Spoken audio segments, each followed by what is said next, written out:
Эми мугалим экенибизге сыймыктанабызбы? Сиздер сыймыктанасыздарбы ар бириңиздер?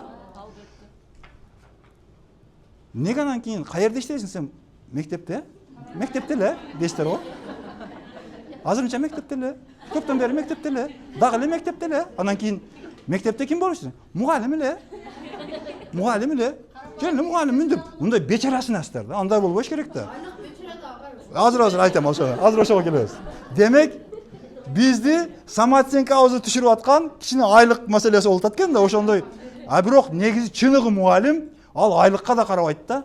Чыныгы патриот мугалим ал айлыкта аз экенин билип иштеген да ал жерге. Билбей аны зордоп эч ким алып келген жок. Ар бирибиз өзүбүз ыктыярыбыз менен иштеп атабыз. Толгон токой башка кесиптер бар, башка иштер бар. Жок, биз мугалимдикти кааладык. Мугалим болуп иштеп атабыз. Ошого ыраазы болуп, ошонун баракасын берсин деп иштеп атабыз. Демек, мугалим аз айлык алган үчүн эле мугалим экенинен пасайбаш керек. Мугалим, мен мугалиммин деп сыймыктана билген мугалим болот. Коомдогу статусун көтөрүшүбүз керек. Анын беделин, айлыгын эле эмес, анын кадыр баркын жана анын макамын көтөрүшүбүз керек.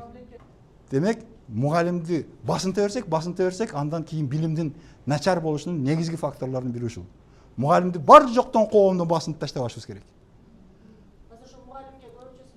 Бардыгы эле мугалимге жүктөй бербеш керек. Ата-эненин милдети деп Гапур Мадаминов айтып атат. Ата-энелерди окутайлы деп атат. Кошумча алар дагы көмөктөшсүн деп атат, ушул сыяктуу.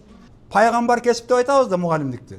Пайгамбар кесип деп эле айтып коюш оңой, бирок пайгамбарлык касиетти алып жүрө турган мугалим жөнөкөйлүк, сабырдуулук, шүгүр келтирүү, каниет кылуу, топук кылуу бул биздин мугалимге гана жараша турган. Мугалим ошонун баштапкы этабында мотор болуп бериш керек да.